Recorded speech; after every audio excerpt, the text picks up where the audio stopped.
Welcome to The Growth Project, a podcast brought to you by AMPLOS. Great to be here today with Dr. C, who is quickly becoming a Growth Project fixture. Yeah, I'm a regular. How have you enjoyed that so far? Yeah, I've loved it. It's like I said on the first one, it's not something I ever really knew I'd be doing, but I'm loving it so far. Awesome. Well, we are excited to be talking about this today with Gabby on the topic of confidence. Mm-hmm. Confidence. And what I love about this is I think about kind of our listening audience, or my grasp for our listening audience. And really, regardless of who might be on the receiving end of this is going to be applicable. Absolutely. You know, I was thinking about confidence is whether you are, I'm just going to make up some examples here, whether you're an 11-year-old baseball player or you are a 55-year-old C-suite senior executive, you need confidence, right? In every setting and every, profession that you're in, confidence is a necessity. Yeah, without question. And I think, in my experience of working in our field over the years, Gabby, the main time people begin thinking about confidence is when do people start thinking about this? When they don't have it. When they don't have it. Yeah. Exactly. And like very few people are thinking about it more along the lines of like, okay, how can I learn more about this in a proactive, kind of productive way? So I think, wherever you might be coming to this conversation today for our listeners, we're going to have something for you here to help you grow in this area. Absolutely. All right, cool. So let's jump into it. And, to be specific here, Gabby, we're framing this as confidence as a skill, mm-hmm. which I think it's important to start there. From your perspective, why do people often not think about confidence being a skill? I think because we a lot of times frame it in this either you have it or you don't For way sure. of are you confident? And it's a black and white, yes or no. Either you have it or you don't. Mm-hmm. But the reality is that it is a skill that's developed over time. You build it, and there's a process for that. Yep. I agree with that wholeheartedly. And I think what I would add to it is we talk about it in very much kind of an either you have it or you don't way. Mm-hmm. The other mistake we make is we talk about it like across the landscape of who a person is. Yeah. As though like, oh, well, you're either confident across all facets of your life or you mm-hmm. aren't.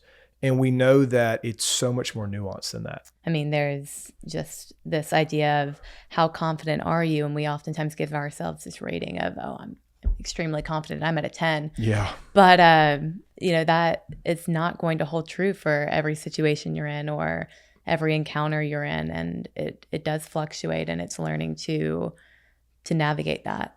Right. So it's like, well, hey, are you a confident person? Well, before I answer that question, right. Are you asking me to, build a retaining wall? Or are you asking me to walk into that room and make the sale mm-hmm. when something as important is on the line? It's like your answer is going to vary a lot depending on what you're asking me to do. So today we want to really be able to frame up effectively for our listeners the fact that confidence is a skill. It's not just a feeling. Mm-hmm. Although a person certainly can feel confident, but if they're feeling confident, it's because they've developed the skill of confidence effectively. Right. All right, Gabby. So let's start here. Let's frame it up effectively. I think these conversations always have to start with defining terms. Right. So what can you share with us like how are we going to think about a working definition of what it means to be confident? If you go back to some of the old school literature, Bandura and Veely, going into their classical definition of confidence, it's really this belief in your ability to perform and knowing that you can do whatever you're stepping out to go and do. Yeah. Do I believe internally that I have what it takes to effectively do X, whatever that might be? Absolutely. Can I make the free throw, mm-hmm. right? Can I deliver the speech effectively? Can I motivate the employee effectively? Like to what degree do I believe I have what it takes to execute this thing effectively? It goes back to your training, belief in your preparation, and your consistent actions is really a big part of that as well. So Gabby, we also know, and you're kind of going there a little bit already, but confidence is trainable. Mm-hmm. Unpack that a little bit, please, in the sense of trainable how? Yeah. So there's three main areas here that we're looking at. It's built through repetition.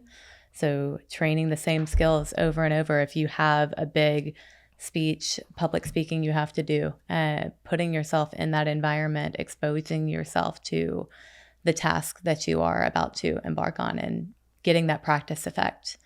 And then, of course, feedback. So when you perform an action, being receptive to constructive feedback as to what did you do well and what are your areas for improvement.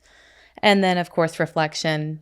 This is that self-awareness piece of how did I feel I did, and what made me feel confident going into that. What about my preparation helped me feel confident going into that? All right, so there's three great categories. Let's take this through by way of an example. So an easy example might be we have an individual who has to go give a presentation of some type.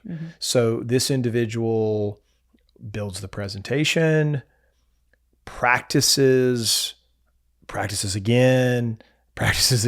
Like I quick tangent here. I remember reading one time, most people are familiar with TED Talks.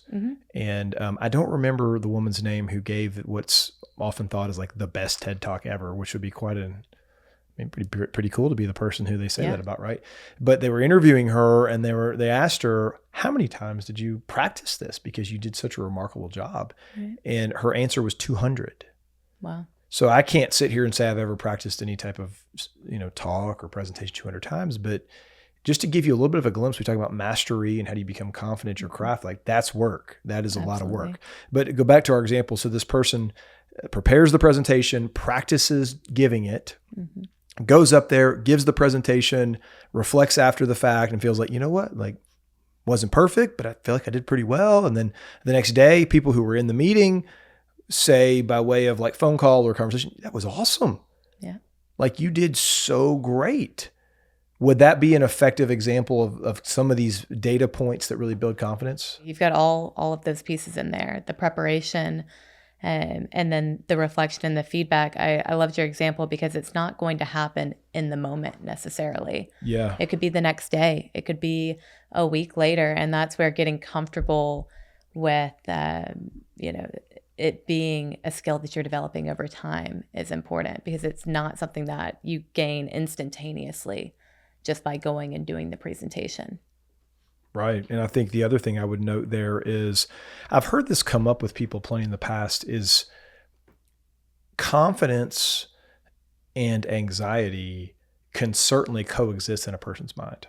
Absolutely. And I think people can get real uncomfortable sometimes where it's like, gosh, I feel like I can do it, but I'm also nervous. And so it's making me feel like maybe I'm not quite ready. And it's like, hold on.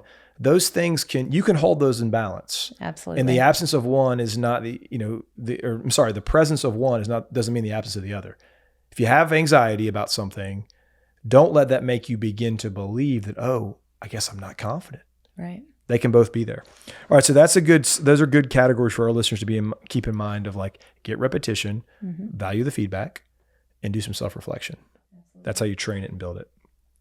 All right, cool. So, can you contrast a little bit? Let's get into this part, Gabby, on the topics of kind of this feeling versus skill thing.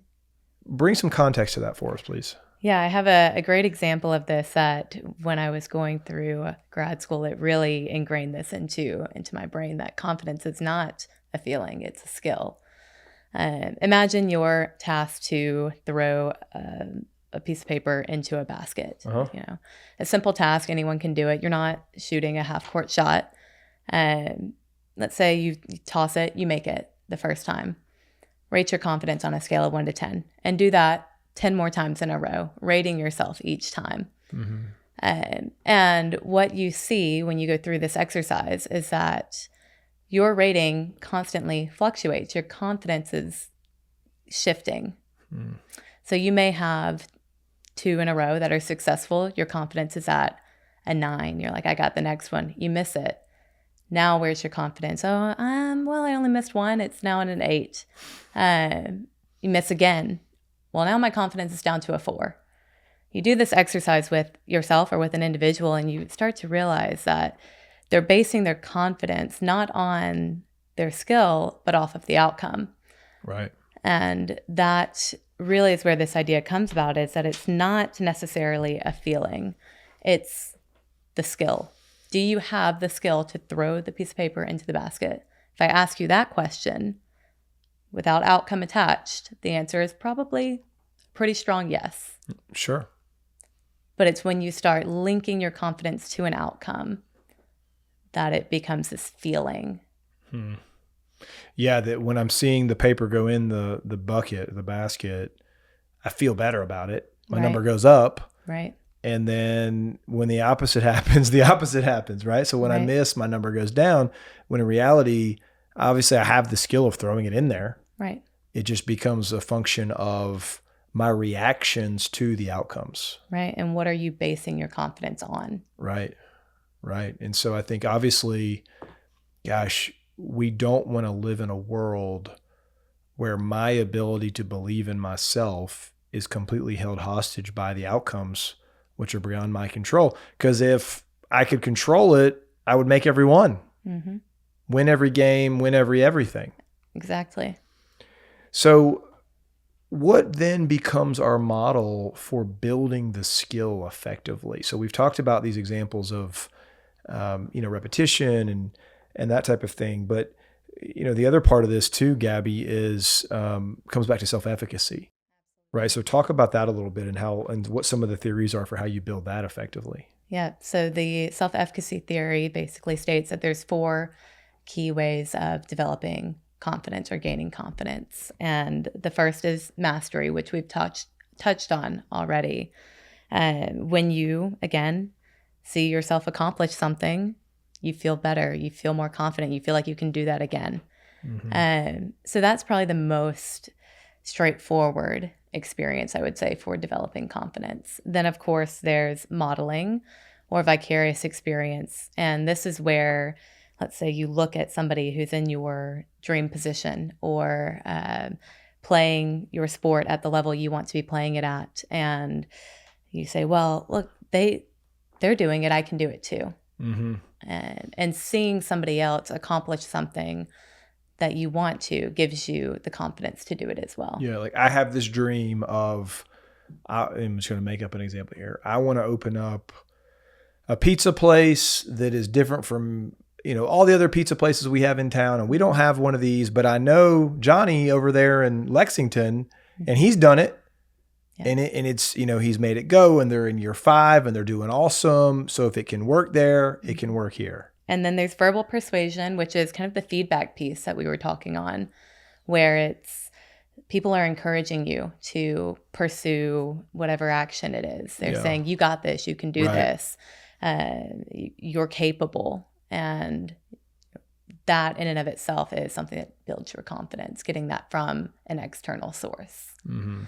And that's an interesting one too, Gabby, because you would think that people could very easily and naturally be recipients of praise, be recipients of feedback that would help with confidence. But it's interesting to me how many people have a hard time doing that. Mm-hmm.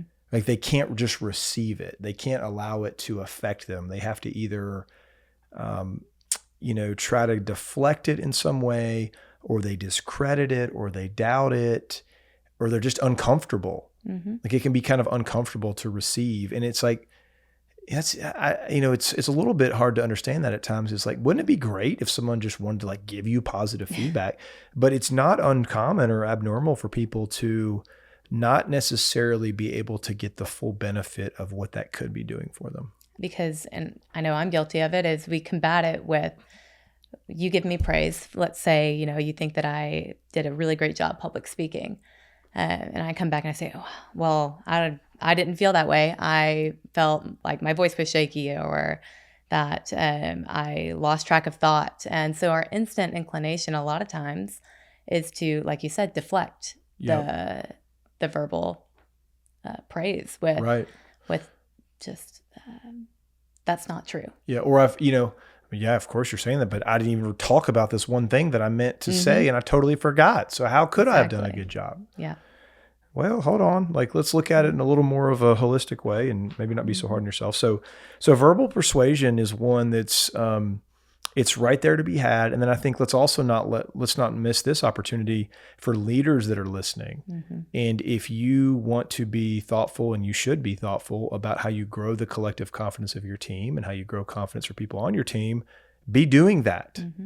Be sure that you are giving people consistent positive feedback. According to the data, according to the science, that can be a very influential mechanism to help people be more confident. The data also shows that even if you don't feel like it's being received well, like if it's an instance like we just described where they deflect, those verbal praises, that validation does resonate still and has an impact. So I think don't let, if you have an employee who anytime you give them praise, they, automatically shut it down or come back with something that they did wrong, don't let that deter you from continuing to give the praise. Right. Yeah. I think you need to be doing what great leaders do, independent of how it might be received. Okay. And then the last one here, emotional regulation. Yes. How does that relate to training and growing confidence? Well, I think it goes back to what you were mentioning, how, confidence and anxiety can coexist. Yeah. And it's this idea that if you feel like you have the coping resources to regulate that anxiety, to feel prepared to perform even with it being present, then you are more confident. But when you don't feel like you have those coping resources, when you feel like the anxiety is all consuming, then it becomes a problem. Yeah. Yeah. Let me mention this here too, because this gets into when we think about some of the highest performing people in the world across different industries, whatever that might be. One of the observations that I've made over time is the whole dynamic of confidence and turbulence. And that's kind of what we're talking about right here, is like when the turbulence shows up, to what degree can a person retain and hold on to confidence? And that's kind of what separates the greats out there, for being really honest. It is. Can there be a healthy amount of turbulence occurring, and yet you've built the skill effectively enough to where you still believe in your ability to get the job done, whatever the job might be. Right. And then the converse is true as well. I think people that are more fragile, their confidence is fragile, their disposition is fragile. When the turbulence pops up, that's when things crumble. And that's where those levers, if we're talking about, and there are more than two, but the two levers that commonly pop up there of kind of confidence, anxiety, when the turbulence shows, the anxiety increases, the confidence decreases, which then people begin to usually kind of decompensate emotionally and mentally, physically. Performance suffers, which then only gets those levers out of proportion, even become more disproportionate. Anxiety through the roof, confidence in the basement, bad. Yeah, I love the analogy to the levers. It gives a very clear idea of how these areas work together or against each other. And if you're listening to this and you're in the world of sports, as one example, you've been there. That's the day you just want to be over. Yeah, it's like, oh man, I'm on the third hole, and there's a lot more to go, and this is not going to be a whole lot of fun. All right. So Gabby, give us a kind of a clear takeaway on that related to kind of how we redefine skill versus feeling. Yeah. So ultimately, confidence is really this trust in your ability to act despite uncertainty, being able to show up and do what you need to do despite whatever feelings are present. Yeah. And I think that just what I would add to that is, if you can only be confident in the absence of uncertainty, you aren't confident. Nope. I mean, that's not what confidence is. I think confidence is a big piece of it, is knowing that you can handle any situation. Yeah. Whether you're prepared and expect it, or whether you don't expect it at all. And just knowing that you have a degree of belief in yourself to handle it. Yep. Yeah, absolutely. That's when you have developed, go back to the term mastery, is you can walk into pressure-packed environments, pressure-packed moments, And when we say you can handle it, let's be clear on what that means versus what it doesn't mean. That doesn't mean that you will perform with perfection. Absolutely. It's not what that means. Mm-hmm. It means that you have what's needed to continue to execute the right things, the right ways with consistency and win more than you lose. That's, whatever that looks like, meaning you make more shots than you miss, you persevere, you get through, like you can keep going. Yeah. I think about it like a GPS too, like a navigation system, where confidence is when I can make it from my office to home without turning the GPS on. I can do that. I'm confident in that. But if I feel like I have to have turn-by-turn directions on to feel good about getting home, that's not confidence. That's reliance. Yeah, great language. That's different. That's very, very different. All right, Gabby, let's get into talking about how a person grows their confidence. So we've talked about what it is. We understand some of the puzzle pieces that contribute to it, but how do you grow it? What's that look like?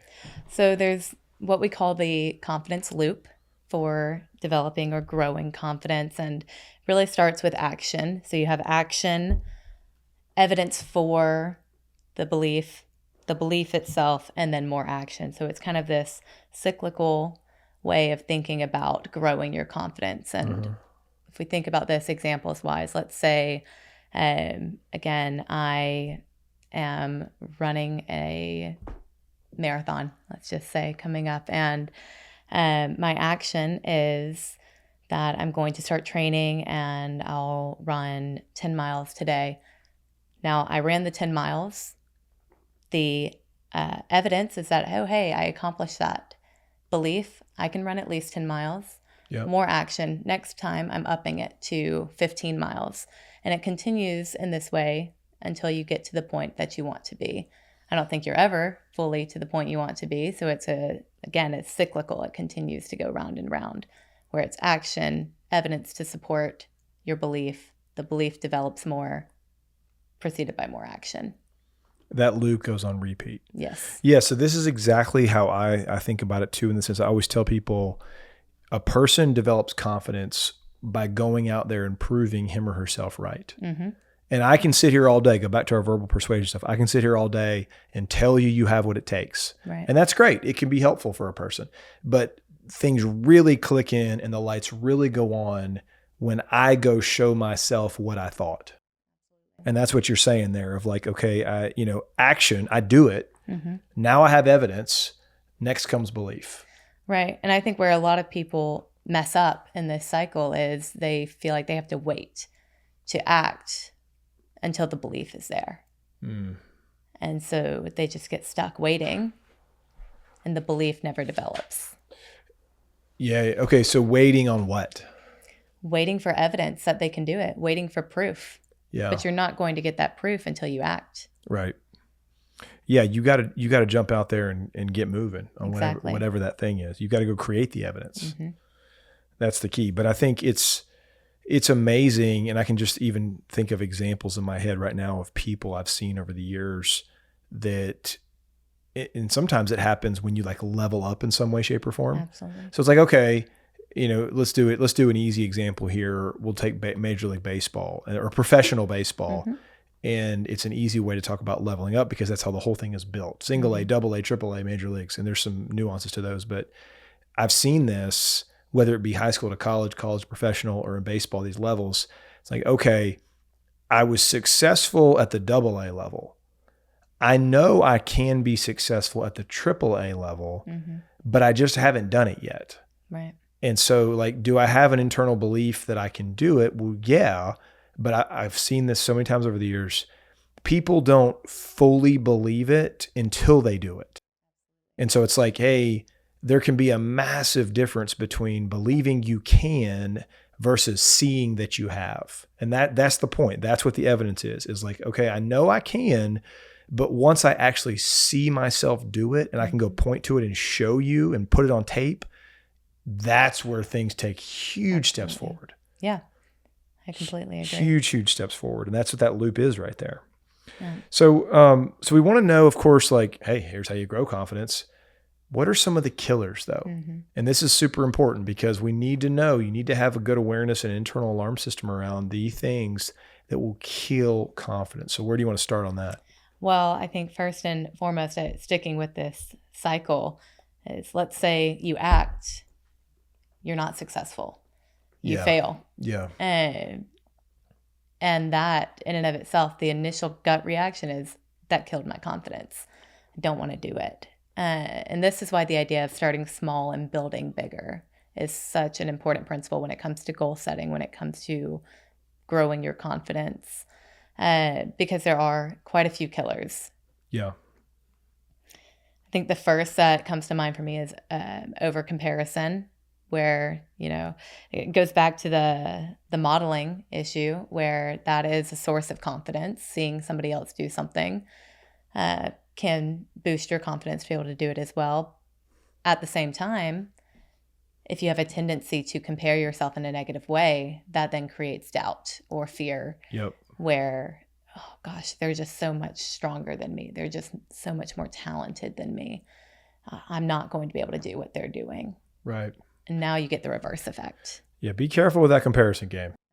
There's always somebody out there who's doing it better than you, faster than you, bigger than you. Like there's always somebody out there. Good for them. I think you just got to be curious.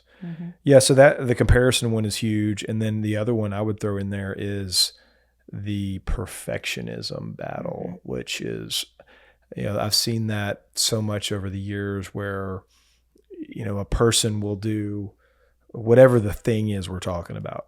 They'll do it so well 29 times. And on the 30th, they don't. And what that one example can do to them is sometimes to the degree that it would floor you. And I always encourage people, let's just do the math on this.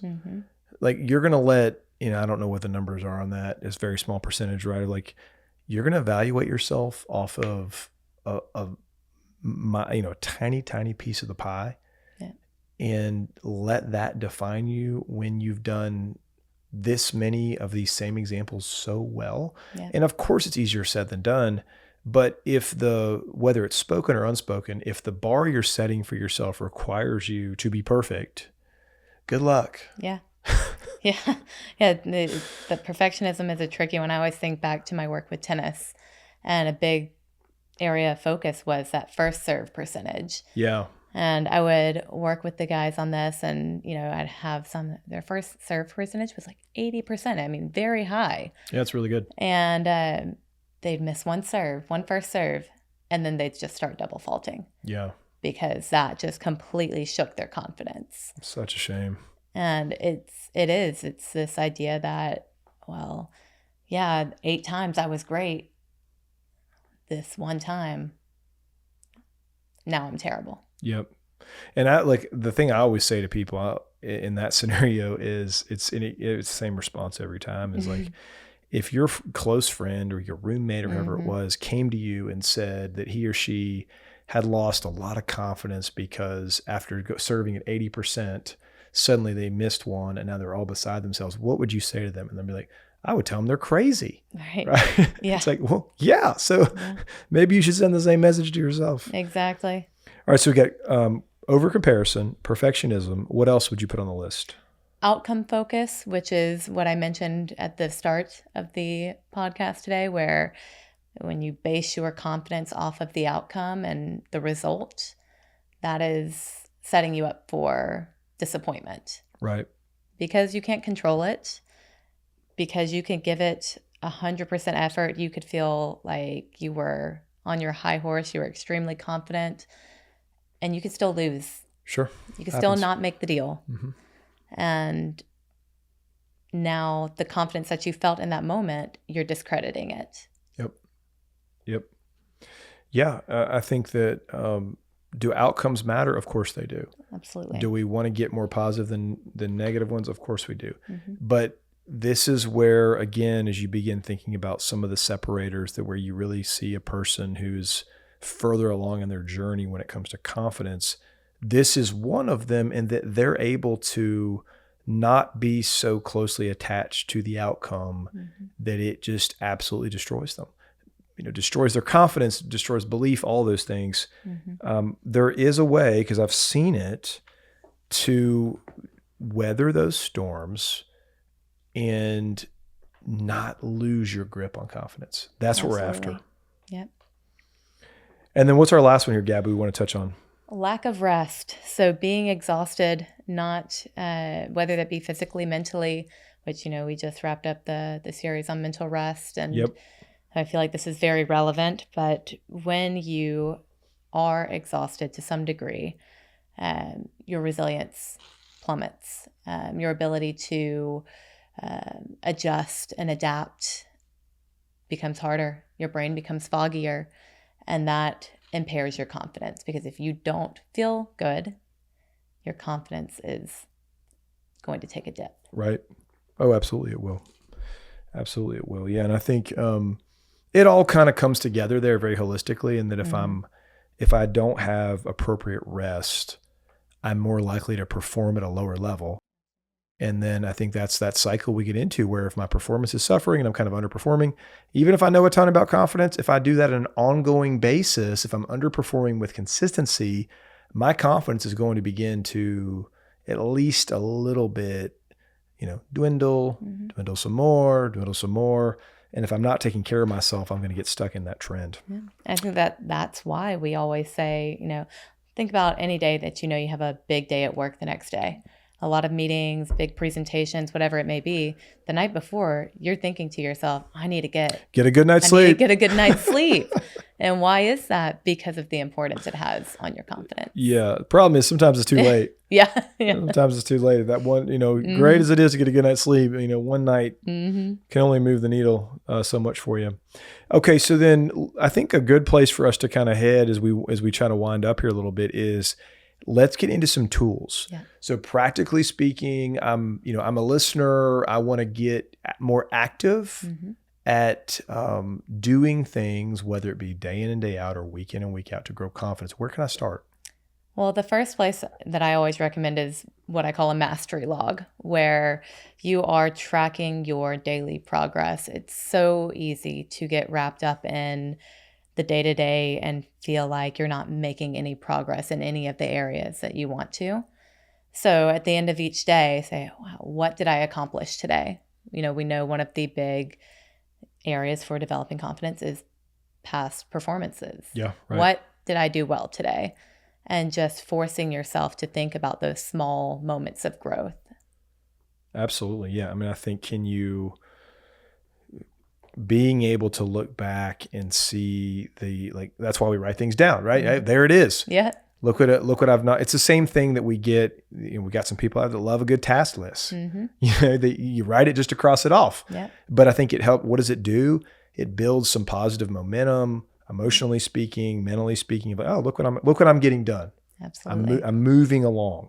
Another one I would put on the list is the importance of process goals. Absolutely. So those are day in and day out, things that we can control. So let's start big picture outcome goal. Like, hey, over the next month, I want to lose 5 pounds. Let's say someone had that goal. All right, fine. Great. That's an outcome goal. What are process goals? Examples that we could really aim for would be simple things, up by early in the morning at a certain time. Mm-hmm. I'm going to exercise.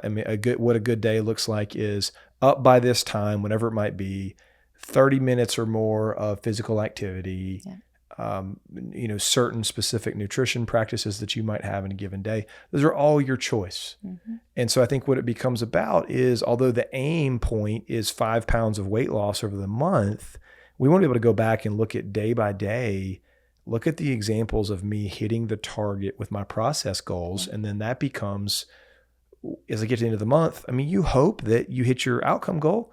Sometimes you will, sometimes you won't. But if you can look back and see with consistency, you were hitting the target on the the process goals, that should make you feel really good about what you're doing.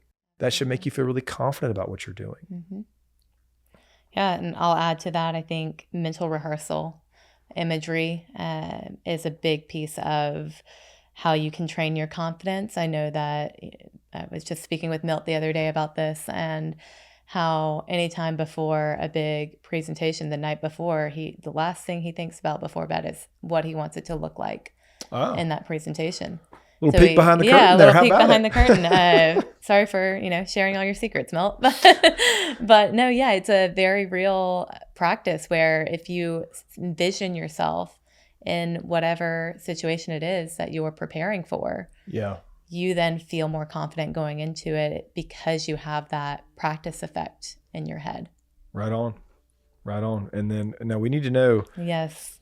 I'm not really prepared to speak on this one. What is the Dr. C routine? Yeah. So this is something that with my youth athletes I was working with became a staple for helping them develop and grow their confidence. We called it the Dr. C routine. Right on. It's a 3-step process for being able to regain control in high pressure moments.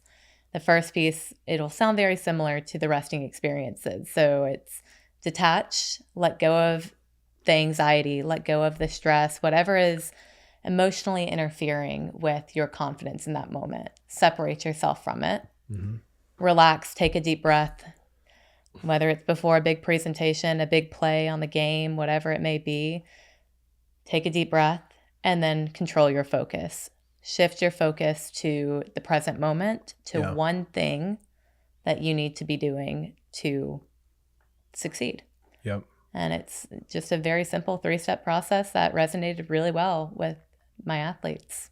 I like that. It follows kind of a similar template. The way I think about this, I always talk about narrow and simplify. Mm-hmm. Similar type thing, right? Of kind of like take a step back, try to get a little space from your feel for the pressure of the moment type thing, and be able to kind of deconstruct that a little bit to some degree. Yeah, I like that a lot. Yeah. The Dr. C routine, you heard it here first. Dr. C routine. Awesome. All right, so I know we need to kind of move toward a close here, Gabby. Yeah. What about kind of a final thought from you, perhaps, on any piece of our discussion today that you want to just kind of send our listeners off with? Yeah, I think the biggest thing that I would tell the listeners to do is do one thing today that you are uncomfortable with.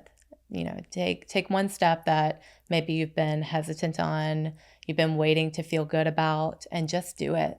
And just go out there and try it and see what evidence that gives you and how that impacts your belief. Start taking control of that confidence cycle. Mm-hmm. And that's a good one too, I think, of where to start, because it goes back to what we said. We build confidence by proving certain things to ourselves, not necessarily just running the same play over and over again. Mm-hmm. So when you push out of that comfort zone in some way, whatever that might be, get into a little bit of a more novel type context, whatever, you name it, whatever it is, might not go perfectly from the get-go. That's normal. That's okay. But you're going to develop actual confidence by proving to yourself that you can move out of the familiar and continue to perform, execute, be successful, whatever that might be. Okay. Well, as always, thank you for tuning into the Growth Project. We think that particularly today's conversation is going to hit home for a lot of people. Your job is to figure out how to apply it to whatever it is you're pursuing, whatever you're going after, whatever your goals are, where you are in life, the industry you're in. Apply this to it and your process of developing the skill of confidence. And we will look forward to our next conversation coming up here real soon. Thanks so much.